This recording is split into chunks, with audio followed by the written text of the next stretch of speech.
నమస్తే. ఇప్పుడు మీరు చూడబోతున్న వీడియో ఖచ్చితంగా మీకు ఉపయోగపడుతుంది, నచ్చుతుంది కూడా.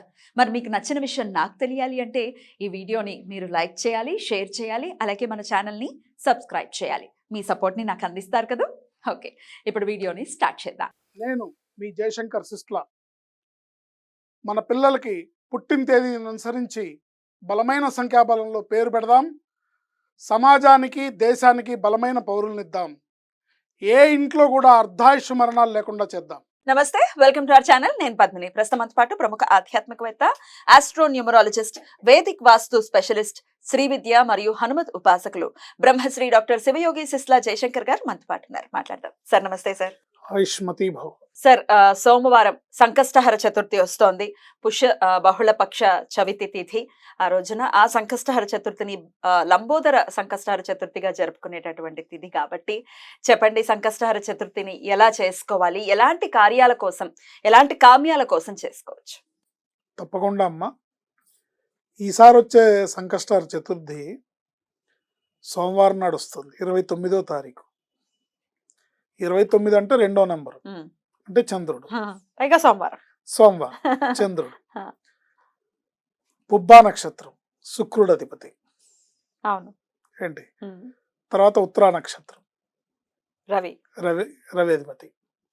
సో వీళ్ళందరి బ్లెస్సింగ్స్ గణపతి రూపంలో మనకు అందాలంటే చక్కటి పూజా విధానం ఉంది. దాన్ని కనుక మీరు చేయగలిగితే, అంటే 3-4 రోజులు ముందే చెప్తున్నాం కాబట్టి, అర్క గణపతి అని దొరుకుతుంది. అంటే యాక్చువల్గా అర్క గణపతిని భూమిలోంచి తీయాలి.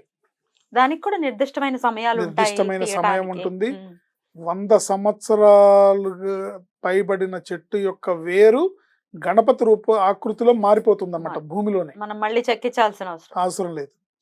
అది ప్రత్యేకమైన ఉపాసకులు ప్రత్యేకమైన తేదీల్లో ప్రత్యేకమైన దినాల్లో తీస్తేనే లభ్యమవుతుంది. అలభ్య యోగం అది, అంత ఈజీగా దొరికేది కాదు. బట్ తెల్ల జిల్లేడు వేరుని గణపతి ప్రతిమలుగా చేసి బయట షాపుల్లో, పూజా షాపుల్లో అమ్ముతున్నారు. అర్క గణపతిని వేప చెక్కతో చేసిన పీట మీద పెట్టి పూజించాలి. ఇది ఏంటంటే పరిహారం: ధనాకర్షణ, జనాకర్షణ, సర్వకార్య జయం.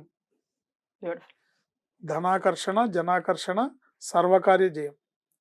సో ఆ అర్క గణపతిని ఆ రోజు ముందు రోజు మీరు తెచ్చుకొని ఏర్పాటు చేసుకొని సాయంత్రం పూట ప్రదోష కాలంలో ఉత్తరా నక్షత్రం వచ్చిన తర్వాత మీరు, ఎందుకంటే అది అమ్మవారి నక్షత్రం, మహాలక్ష్మీదేవి నక్షత్రం వచ్చిన తర్వాత సంకష్టహర చతుర్థి మీరు మామూలుగా మీ అలవాటు ప్రకారం ఎలా చేసుకుంటారో అలా చేసుకొని పూజాధికారులు ధూపదీప నైవేద్యాలు సమర్పించి చేసుకోవడం ద్వారా, దీనికి ఒక ప్రత్యేకమైన మంత్రం ఉంది. ఆ మంత్రాన్ని చెప్పుకుంటూ చేయడం ద్వారా ధనాకర్షణ, జనాకర్షణ, సర్వకార్య సిద్ధి జరుగుతుంది. అయితే ఇక్కడ నాదో ప్రశ్న అండి. ఇప్పుడు 100 సంవత్సరాలు ఒక ఆ మొక్కకి లేకపోతే చెట్టుకి వస్తే గానీ ఆ స్వామి రూపాంతరం చెందరు అని అనుకున్నప్పుడు, ఇప్పుడు మరి పూజా స్టోర్స్ లో చాలా విరివిగా దొరుకుతున్నాయి. దానికి పవర్ ఉంటుంది అనుకోవచ్చా? ఉంటుంది అనుకోవాలి, అంతే. ఉంటుంది అనుకోవాలా? ఆర్టిఫిషియల్ ఇంటెలిజెన్స్, ఏఐ, న్యాచురల్ అసలు మనలాంటి వాళ్ళ దగ్గరికి రాదు. రాదు. దానికి కూడా యోగ్యం ఉండాలి, యోగ్యత ఉండాలి. దాన్ని ప్రత్యేకమైన పరిస్థితుల్లోనే ఉపాసకులు మాత్రమే బయటికి తీయగలుగుతారు. ఎవరు పడితే వాళ్ళు తీయలేరు. సాక్షాత్తు గణపతే. అర్క అది కనుక మీ ఇంట్లో ఉంటే, మీ ఇంట్లో 100 తరాల దరిద్రం పోతుంది. అష్టైశ్వర్యాలు, భోగభాగ్యాలు మీ సొంతం అవుతాయి. దొరకడం కూడా దుర్లభం అండి. దుర్లభం. దొరకడం కూడా అంత ఈజీగా దొరకదు. అది పూర్వకాలంలో తీసేవాళ్ళు మహానుభావులు. నాకు తెలిసి మైసూరులో గణపతి సత్యానంద స్వామీజీ దగ్గర ఉంది. వారు ఆ దానికి ప్రత్యేకంగా చెట్టుతో సహా, వేరుతో సహా ఒక రూమ్ కట్టించి గ్లాస్ రూమ్ లో పెట్టి సంరక్షించి పూజ చేస్తున్నారు. ఏంటి, సో అది ఆలభ్యం. ఇప్పుడు దాని గురించి మనం అప్రస్తుతం, అది దొరకదు. దొరికిన దానితోనే తెల్ల జిల్లేడు వేరుని అర్కం అంటారు. తెల్ల జిల్లేడు వేరుతో చెక్కింది అర్క గణపతి అంటారు. సో అంత ఫలితం దొరకపోయినా తెల్ల జిల్లేడు సాక్షాత్ గణపతి స్వరూపం కాబట్టి ఇంకా అదే దానిగానే భావించాలి, అదే మన ఇంటికి వచ్చినట్టుగా మనకు అంత భాగ్యమే ఉందని అంతే అనుకోవాలి. ఉందని ఎందుకంటే అనుకోవాలి. యద్భావం తద్భవతి. తద్భవతి. ఎందుకంటే దొరకని వాటి గురించి మనం ఇప్పుడు సంజీవిని గురించి హిమాలయాల్లోకి వెళ్ళి తెచ్చే దొరకదు మునగాళ్ళు కదా! ఎవరైనా ఉన్నారా? అవును. ఆంజనేయ స్వామి తప్ప. అవును. అలాగే ఇలా ఇలాంటివి అన్నమాట. రైట్. సో అందుకని దాన్ని తీసుకొచ్చుకొని హ్మ్. పూజ చేసి వేప చెక్కతో చేసిన పీట మీద స్వామివారి ప్రతిమ నుంచి పూజ చేయాలి. చేసుకుంటే పూజ చేయాలి. ఉమ్. గరికతో పూజ చేసి, గరికతో, పూలతో, తెల్ల చామంతులతో. ఎలాంటి అర్చన ఏ స్తోత్రాలు చేస్తూ చేయాలి, అసలు ఎలా చేయాలి?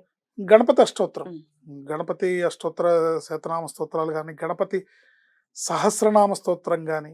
అంటే ఈ అర్చనా విధానాన్ని ఇలాగే చేయండి అని మనం చెప్పట్లా. ఎందుకంటే ఎవరి సౌకర్యం వాళ్ళది, ఎవరి ఆసక్తి వాళ్ళది, ఎవరి భక్తి వాళ్ళది. అవును.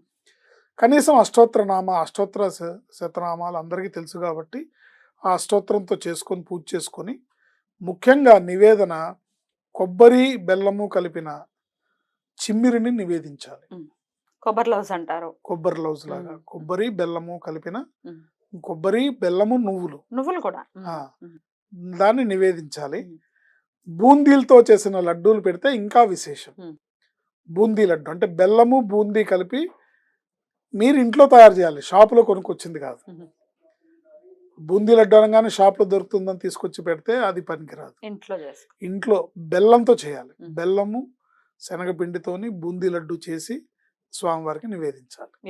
నివేదించి దీనికి ఒక మంత్రం ఉంది, ఆ మంత్రాన్ని మనం ఆ రోజంతా స్మరించుకోవచ్చు, మీరు ఎప్పుడైనా స్మరించుకోవచ్చు. ఆ రోజు విశేషం ఓం గం గణపతయే నమః, వరవరద విజయప్రదాయ శ్రీ గణేశాయ నమః.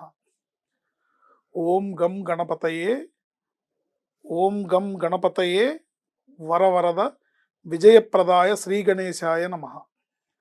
ఓం గం గణపతయే వరవరద విజయప్రదాయ శ్రీ గణేశాయ నమః. ఈ మంత్రంతోని ఎన్నిసార్లు చేయాలి సార్? 108 సార్లు తగ్గకుండా చేసుకుంటే మంచిది. ఇప్పుడు అదే నేను గమనిస్తున్నాను, మన సోషల్ మీడియాలో ఎంత తేలిగ్గా అయిపోయే పరిహారం ఉంటే అంత ఎక్కువగా ఆదరణ లభిస్తుంది. అంటే ఇట్లా చిటికేస్తే మారిపోవాలి, ఇన్స్టెంట్ గా కావాలి. సో అంత ఇన్స్టెంట్ గా అంత సులభంగా లభించేవి అంత సులభంగానే వెళ్ళిపోతాయి. అందుకని కాస్తైనా మనకి దైవభక్తి అనేది ఉండాలి, చేయాల్సిన పద్ధతిలో చేసుకోవాలి.